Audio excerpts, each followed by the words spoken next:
میں اکثر ایک واقعہ سناتا ہوں نا، پہلے زمانے میں تو دینی مدارس کے پاس وسائل بہت کم ہوتے تھے، تو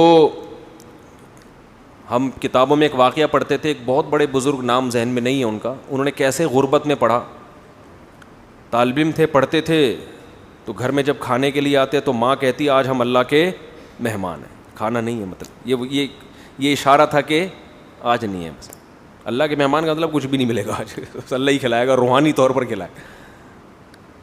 بچے بھی بڑے نیک ہوتے تھے، چلے آتے۔ ایک دن اسی طرح گئے ہیں، اماں کچھ کھانے کو ہے؟ انہوں نے کہا ہاں ہے، رونے لگے۔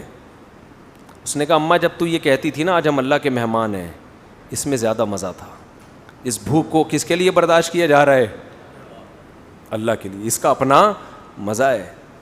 امام احمد ابن حنبل رحمہ اللہ تعالی، جو امام بخاری کے استاذ ہیں، وہ کہتے ہیں ایک آدمی شادی شدہ بچوں والا جب وہ غربت سے پریشان ہوتا ہے، اپنے بیوی بچوں کی طرف دیکھتا ہے اور اس کے پاس وسائل نہیں ہیں، اور اللہ کے سامنے گڑ گڑاتا ہے، اللہ کو اس شخص سے محبت اس عبادت گزار سے کئی گنا زیادہ ہوتی ہے جو ہر وقت مسجد میں بیٹھ کے اللہ اللہ کرتا ہے۔ سمجھتے نہیں ہو؟ ایک آدمی جو 24 گھنٹے اللہ کی عبادت کر رہا ہے، اور ایک وہ جو اللہ کی مخلوق میں لگا ہوا ہے، اور وسائل نہ ہونے کی وجہ سے اللہ سے دعائیں مانگتا ہے کہ اللہ ان کی خاطر مجھے روزی دے۔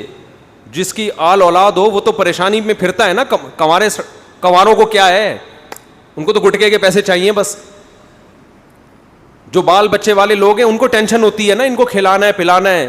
تو امام احمد کہتے ہیں شادی شدہ بال بچوں والے آدمی کو جو رزق کی ٹینشن اللہ کی طرف سے ملتی ہے، اس ٹینشن سے جو اس کے درجات بلند ہوتے ہیں، وہ عبادت گزار کے درجات عبادت سے ایسے بلند نہیں ہوتے۔ ایک تہجد گزار اور دن میں روزے رکھنے والے کو وہ مقام نہیں ملتا۔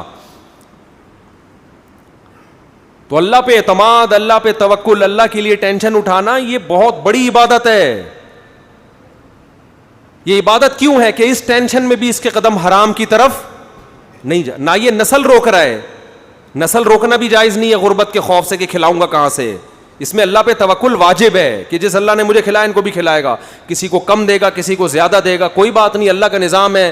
یبسط الرزق لمن یشاء ویقدر، جس کے لیے چاہتا ہے رزق کشادہ، جس کو چاہتا ہے تنگ کر دیتا ہے۔ جس کے کشادہ کر دیا شکر ادا کرے، تنگ کر دیا صبر کرے، بھائی اللہ کے ہاتھ میں ہے۔ اس بیس پہ نسل روکنے کی اجازت نہیں ہے آپ کو کہ پیسے نہیں ہیں تو بچے کیسے پالوں گا میں۔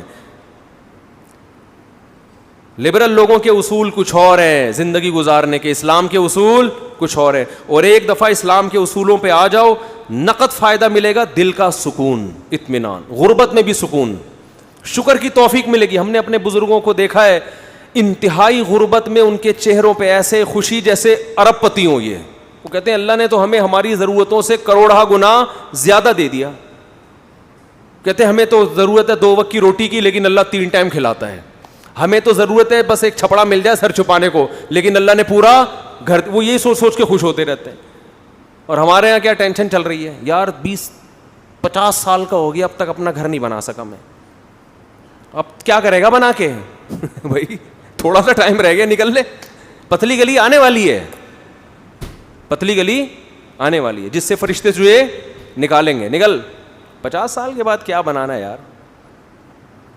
ہاں بچوں کے لیے آدمی کوئی پراپرٹی لے لیتا ہے، مر گیا، اگر اللہ نے بہت وسائل دیے ہیں تو چلو حدیث میں آتا ہے کہ ان کو ایسے لاوارث مت چھوڑ کر، اگر اللہ نے وسائل دیے ہیں، نہیں دیے تو بولو یار ہم بھی تو کسی کے بچے تھے، جب ہم پل گئے تو یہ بھی پل جائیں گے۔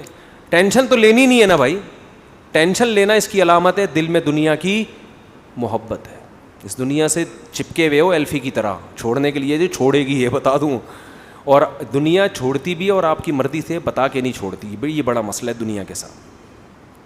چلو کوئی محبوبہ آپ کو چھوڑ کے جائے، بتا کے جائے بھائی میری فلاں سے سیٹنگ ہو گئی ہے میں جا رہی ہوں، تو آدمی کو تسلی ہوتی ہے یار اب کیا کرو یار، اب ہو گئی سیٹنگ کیا کر۔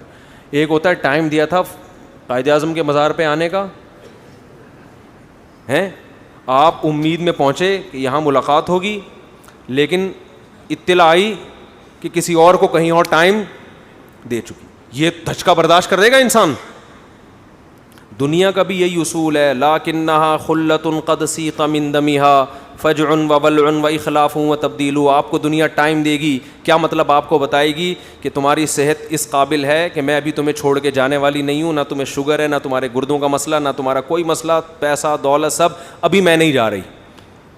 لیکن ادھر پورا پتلی گلی اس نے تیار کر کے رکھی، اس کو ٹرک کے نیچے لا کے مارو، اس کمبخت کو کوئی بیماری نہیں ہے، اس کو ٹرک کے نیچے لا کے مارو، یہ ایسے نہیں مرے گا، نہ اس کو نہ شوگر ہے نہ گردوں کا مسئلہ ہے، اس کا ٹرک بنتا ہے. کیا بنتا ہے؟ اس کی ہڈیاں بھی مضبوط ہے، کار ایکسیڈنٹ میں بھی نہیں جائے گا یہ. تو یہ وہی ہے کہ سیٹنگ آپ سے دکھایا جا رہا ہے لیکن ہو فرشتوں سے سیٹنگ رہی ہے، ملک الموت سے، کہ اس کو لے کے جاؤ یہاں سے. جتنے لوگ مرے ہیں نا ان میں 99% وہ تھے جن کا پہلے سے مرنے کا کوئی پروگرام نہیں تھا.